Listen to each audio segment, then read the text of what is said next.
कि भारत की सरकार कंपल्सरी लाइसेंसिंग क्यों नहीं कर देती है। और केजरीवाल जी, मनीष सिसोदिया जी 3 दिन से लोगों को ये बोल रहे हैं कि फॉर्मूला हमें दे दो, फॉर्मूला हमें दे दो। हमारे भारतवर्ष में 2 वैक्सीन है, जैसे आपको पता है, कोविशील्ड जो सीरम इंस्टीट्यूट ऑफ इंडिया बनाती है, और दूसरा वैक्सीन कोवैक्सीन है जो भारत बायोटेक और जो इंडिजिनस हमारे देश का ही प्रोडक्ट है। अब आता है लाइसेंस और फॉर्मूला का। देखिए, कोविशील्ड का जो फॉर्मूला है, कोविशील्ड के पास जो लाइसेंस है वो भारत का लाइसेंस नहीं है। मैं आपको बता दूं, और पहले भी बताया था, एस्ट्राजेनिका ऑक्सफोर्ड एस्ट्राजेनिका के पास इसका लाइसेंस है। एस्ट्राजेनिका लाइसेंस होल्डिंग अथॉरिटी है। इन्होंने सब लाइसेंस किया है। जैसे हम घर को सबलेट करते हैं, वैसे ही इन्होंने सब लाइसेंसिंग किसको किया है? भारत में सीरम इंस्टीट्यूट ऑफ इंडिया को किया है।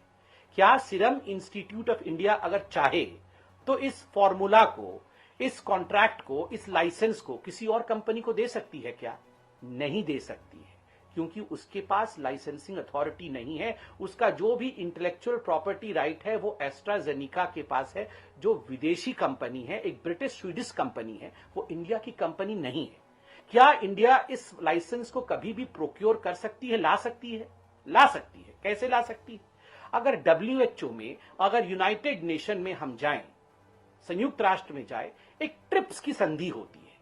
ये संधि ट्रिप्स की जो होती है, ये लाइसेंसिंग के इंटेलेक्चुअल प्रॉपर्टी को लेकर होती है। अगर इस ट्रिप्स के संधि में किसी प्रकार से परिवर्तन किया जाए और पूरा विश्व और संयुक्त राष्ट्र कहे कि जो देश इसमें सम्मिलित हैं वो तैयार हो जाएं कि हां, हम तैयार हैं टू वेव ऑफ ट्रिप्स, चलिए जो डेवलपिंग और अंडर डेवलप्ड कंट्रीज हैं उनको भी हम ये लाइसेंस देंगे, तो बिल्कुल हमारे देश में भी ये लाइसेंस आ सकता है। अब रहा कोवैक्सीन। कोवैक्सीन के लिए कोई ट्रिप्स की आवश्यकता नहीं है। ये तो भारत बायोटेक जो है वो बनाती है, मतलब इंडिया की कंपनी है। लाइसेंस तो हमारे पास है, और सबसे बड़ी बात है ICMR ने भारत बायोटेक के साथ मिलकर ये वैक्सीन बनाई है। तो क्या ICMR ये लाइसेंस दे सकती है? क्या हम इस फॉर्मूला को डिक्लेयर कर सकते हैं? बिल्कुल कर सकते हैं। तो अड़चन कहां है? अड़चन यहां है कि देखिए, ये जो कोवैक्सीन है, ये एक लिविंग वायरस को मार करके, उसके बाद में साधारण शब्दों में, ताकि आम जनता समझ सके, एक लिविंग वायरस को मार करके होल वायरस वैक्सीन प्रिपेयर होता है। उसके लिए सबसे बड़ी चीज जो चाहिए वो होता है बायो सेफ्टी लेवल, अर्थात ये वायरस कहीं बाहर ना निकल जाए, ये वायरस कहीं एक आतंक न फैला दे, ये वायरस कहीं एक बड़े बीमारी का कारण न बन जाए। इसलिए उस वायरस को कंटेन करना पड़ता है, और उसको जिसमें कंटेन करना पड़ता है वो बायो सेफ्टी लेवल कहलाता है, और उसके सबसे लेवल हाई, 3rd लेवल की सेफ्टी की आवश्यकता होती है।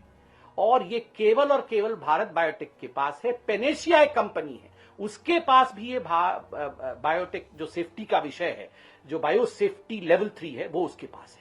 भारत सरकार ने इन दोनों कंपनियों को बैठा करके, किनको? भारत बायोटेक को और पेनेशिया को बैठा करके बात की है कि आप दोनों किसी भी कीमत पे मिल करके आप प्रोडक्शन बढ़ाओ। दोनों में बातचीत चल रही है, यथाशीघ्र इस पे हम आगे बढ़ेंगे।